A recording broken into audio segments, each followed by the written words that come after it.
अगले 5 मिनट में समझेंगे कि क्या चिराग पासवान का करियर जो मुख्यमंत्री के तौर पर एक सपना था वो खत्म हो चुका है।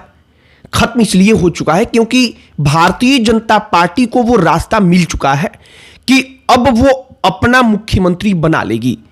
आपको याद होगा कि बिहार विधानसभा का चुनाव था उसके पहले और विशेष तौर पर लोकसभा का चुनाव और उसके बाद एक माहौल था। बड़े जोरों पर यह चर्चाएं हो रही थी तमाम बड़े बड़े लोगों की तरफ से कि क्या चिराग पासवान अपने लिए वो स्पेस बना सकते हैं कि वो बिहार के मुख्यमंत्री बन जाएंगे। लेकिन इस बार जब वैसी सिचुएशन बनी कि बिहार में नीतीश कुमार मुख्यमंत्री की कुर्सी छोड़ेंगे, वो जा रहे हैं, तब चिराग पासवान को लेकर भले उनके समर्थकों ने पोस्टर लगाया, पटना में कुछ जगहों पर पोस्टर्स लगे, लेकिन वो माहौल बना ही नहीं। चिराग पासवान को लेकर चर्चाएं हुई ही नहीं। और क्या वाकई में चिराग पासवान अब हमेशा के लिए मुख्यमंत्री के रेस से बाहर हो चुके हैं? क्या सच में चिराग पासवान का विजन जो था कि बिहार फर्स्ट, बिहारी फर्स्ट और उसके जरिए हम मुख्यमंत्री की कुर्सी तक पहुंचेंगे, वो हमेशा हमेशा के लिए धूमिल हो चुका है? सब पर चर्चा करेंगे, पूरी कहानी आपको बताएंगे। लेकिन आगे बातचीत करने से पहले हमारा नमस्कार स्वीकार करिए। हमारा नाम मोहित कुमार सिंह है। सबसे पहले बिहार की राजनीति में उस स्पेस को समझिए जहां चिराग पासवान जा सकते थे। नीतीश कुमार कई वर्षों से, दशकों से मुख्यमंत्री थे, तो यह बात सच है कि मुख्यमंत्री जब एक ही व्यक्ति इतने लंबे समय तक रहता है तो आम जनता उसे ऊब जाती है। लेकिन नीतीश कुमार के जब परिप्रेक्ष्य में बात होगी तो शायद ये बात उतनी फिट बैठती नहीं है, क्योंकि नीतीश कुमार के चेहरे पर ही आखिरी बार प्रचंड बहुमत एनडीए को जनता ने दिया, बीजेपी और जेडीयू को। अब नीतीश कुमार के बारे में चाहे लोग जो भी सोचे, लेकिन यह बात सच है कि एक बड़ा वर्ग नीतीश कुमार से उब चुका था। लेकिन फिर भी वो नीतीश कुमार के नाम पर वोट इसलिए दे रहा था क्योंकि नीतीश कुमार से बेहतर कोई दूसरा मिल नहीं रहा था। तीसरा, उसको राष्ट्रीय जनता दल का डर था।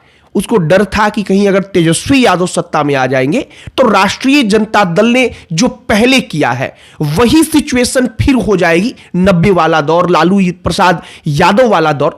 और इसके कारण जनता दल यूनाइटेड और बीजेपी को नीतीश कुमार के चेहरे पर लोगों ने वोट दिया।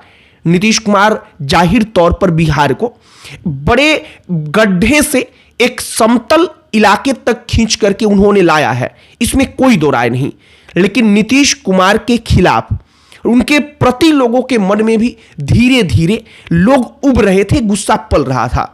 चिराग पासवान जब नीतीश कुमार की खिलाफत कर रहे थे तब लोगों को लगता था कि चिराग पासवान शायद एक चेहरा बन सकते हैं। दूसरा, चिराग पासवान के पास तब तक बड़े व्यापक तौर पर मौका था जब तक भारतीय जनता पार्टी और जनता दल यूनाइटेड अलग अलग थे, यानी कि नीतीश कुमार और तेजस्वी यादव एक साथ थे। तब चिराग पासवान के पास वो बड़ा मौका था कि शायद भारतीय जनता पार्टी के लिए वो मजबूरी होंगे, जरूरी होंगे, और भारतीय जनता पार्टी उनको युवा चेहरे के तौर पर आगे कर सकती है, प्रोजेक्ट कर सकती है, और चिराग पासवान को इसका फायदा मिल सकता है। लेकिन जैसे ही बीजेपी और जेडीयू एक हुए, चिराग पासवान की अपने आप उपयोगिता घट गई। अब एक और कारण समझिए, अब बीजेपी को वो रास्ता मिल गया कि उसका मुख्यमंत्री बन जाएगा। अब भारतीय जनता पार्टी का मुख्यमंत्री जनता दल यूनाइटेड के समर्थन से जब मिल गया, तब चिराग पासवान की उपयोगिता एकदम से शून्य हो गई।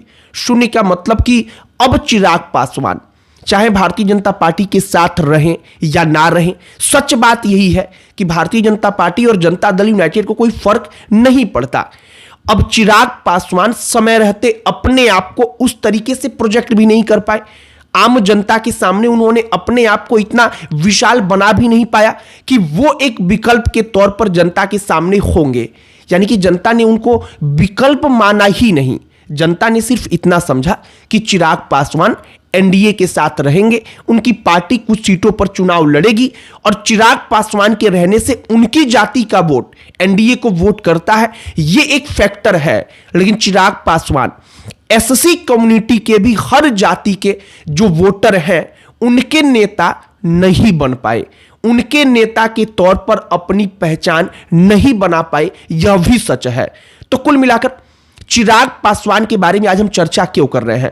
चर्चा इसलिए कर रहे हैं क्योंकि भारतीय जनता पार्टी का मुख्यमंत्री कंफर्म हो चुका है। चिराग पासवान आकर के खुद मीडिया में कहते हैं कि सारी चीजें कंफर्म हो चुकी हैं, औपचारिक ऐलान कुछ दिनों में कर दिया जाएगा, सब कुछ आपको बता दिया जाएगा। और तब मेरे मन में ख्याल आया कि जो चिराग पासवान कभी मुख्यमंत्री के तौर पर प्रोजेक्ट किए जा रहे थे, वो चिराग पासवान अचानक से इतने कैसे पिछड़ गए कि चिराग पासवान की चर्चा तक नहीं हो रही है। और चिराग पासवान का भविष्य क्या हमेशा के लिए मुख्यमंत्री की कुर्सी से दूर हो चुका है। हमने आपको जो अंदरूनी चीजें चली हैं, जहां चिराग पासवान चूक गए, अपने आप को वो उस हिसाब से डेवलप नहीं कर पाए, समझाने का प्रयास किया है। आपकी प्रतिक्रिया इस पर क्या है, कमेंट बॉक्स में लिखकर बताइएगा। इस वीडियो को यहीं पर समाप्त करते हैं। अंत में हमारा परिचय, हमारा नाम मोहित कुमार सिंह है। बहुत बहुत धन्यवाद।